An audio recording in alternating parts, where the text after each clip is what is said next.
Yo, what's going on, YouTube, and welcome back to Goal Line Hockey. It's your boy Kevin Forte, and today we are doing something a little bit different. And this is something that we're going back in time for this one. We are going over the time the NHL brought Marvel into the NHL landscape.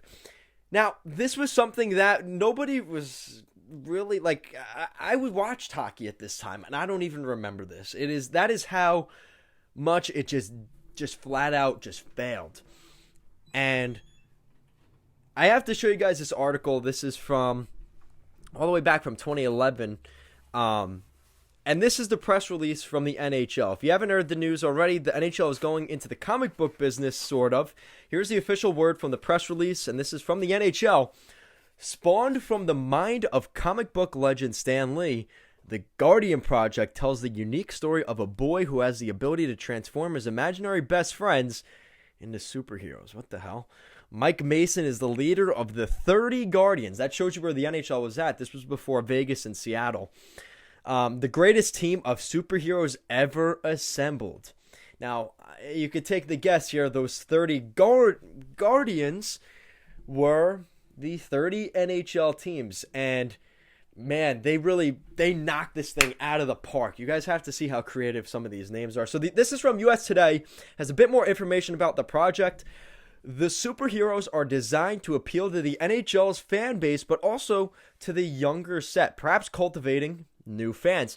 Plans call for comic books, a novel, mobile applications, TV, and film. And this is in quote, "We were looking at how do we cultivate a relationship with the next generation of fans." And this is the NHL marketing chief, Brian Jennings. He says, "And watching the explosion of superheroes that was going on in the entertainment world, we immediately saw an amazing opportunity." Now, you have to remember the timing of this. So this was around the time when the first Iron Man and the Iron Man movies were starting to come out.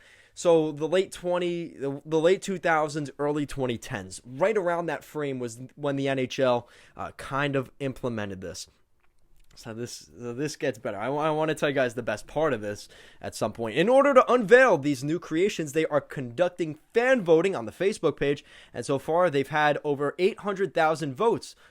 And this is from Stan Lee. We've put off writing this article for a while.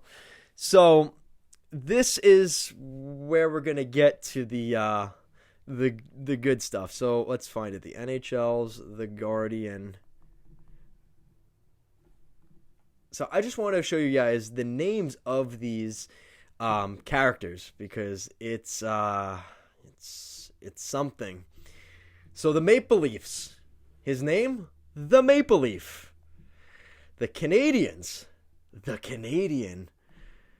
The Islander, you guess what team that is? That's the Islanders, right? The Duck, wow, that is as creative as it gets. The Duck, rebel with a trust fund, amphibious protector of the Southern California coast. Ooh, so inspiring. You know what the Canucks is? The Canuck. The Oilers? You know, the Baron or something. No, the Oiler. Yeah, really creative there. The Red Wing, the Predator, the Canadian, the Star, the Predator, the Senator. Wow, the Panther. No way they did that. The Panther, a fun-loving, I don't even know what that says.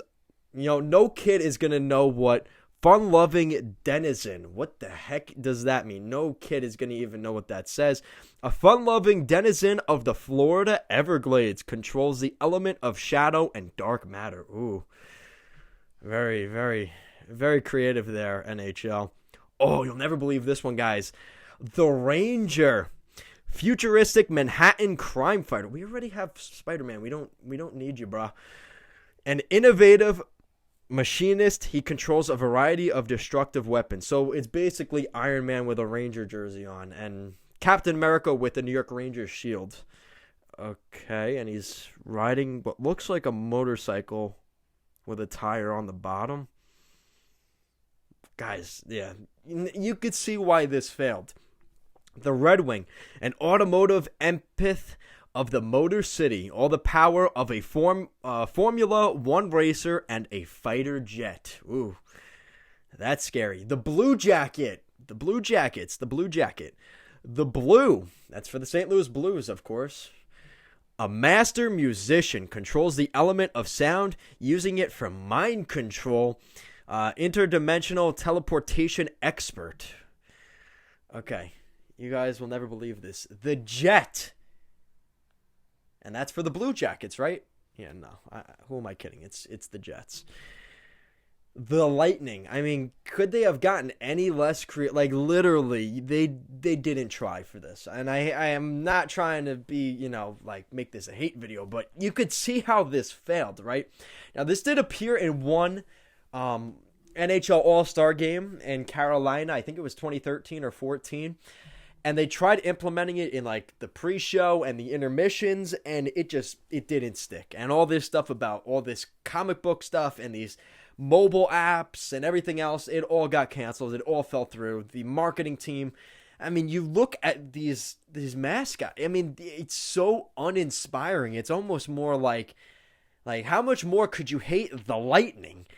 A bold, brazen lightning rod of the Florida Gulf Coast controls the element of electricity. Like, what kind of shit is this? This is awful. And that's why I never heard of it. The Hurricane, I mean, come on. Like, at least make Stormy the mascot. Like, do something. It's just really awfully done. I think I made my point here. I mean, you could look up these mascots online, but, I mean, this is just brutal. It's awful. And that's why it failed. So basically why the NHL wanted to do this was, like the article had said earlier, they were trying to draw in a new fan base, and they thought that maybe bringing the Marvel Cinematic Universe would be a good idea. And it actually, in theory, does sound like a great idea.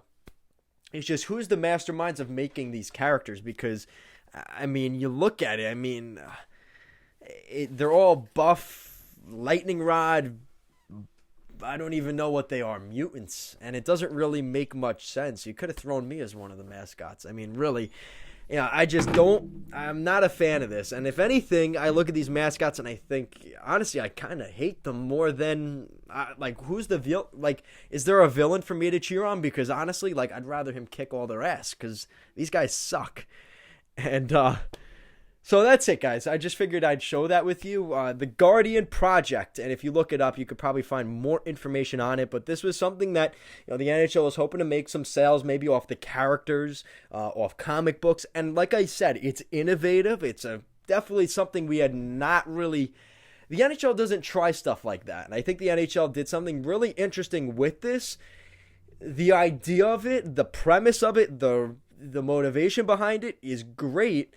But it just fell flat. And so here we go. So this is the marketing. The Guardian characters were revealed sequentially according to a bracket pairing Guardians, and encouraging fans to vote via Facebook on which character they would like to see first. The superheroes were revealed every day from January 1st, 2011 until January 30th in time for the 2011 NHL All-Star Game in Raleigh, North Carolina. So it was 2011. By June, NBC Universal had signed a multi-million-dollar deal with GME, hoping to exploit the Guardian franchise in various media, but by December of 2011, the project had failed to develop momentum and was dropped without further fanfare. So to make things even worse, NBC Universal had bought the property, thinking that maybe they could, I mean, who knows, maybe they could put something in the Universal parks about it, but it never blew up. It never gained any traction, and that is where it died. So it started in the year 2011, and quite fittingly, by the end of 2011, it had officially died, and we would never hear of it again. So if the NHL were to go after something like this again, how would you like to see the NHL do it? Because I think the concept is okay. It's just the way they released it, and once the 30 logos were out and the All-Star game happened, like, how much more did they really want from it? Like how far could you really take it? And unfortunately, that was part of the problem with it. So it was good marketing for the All-Star game or whatever, but to contribute further on a long-term basis, I think the NHL would have been asking for too much. So guys, let me know what you think down below. What do you think of the Guardian Project? Have you ever heard of it? Let me know down below. Guys, as always, thank you so much for watching this video, and I will see you again next time.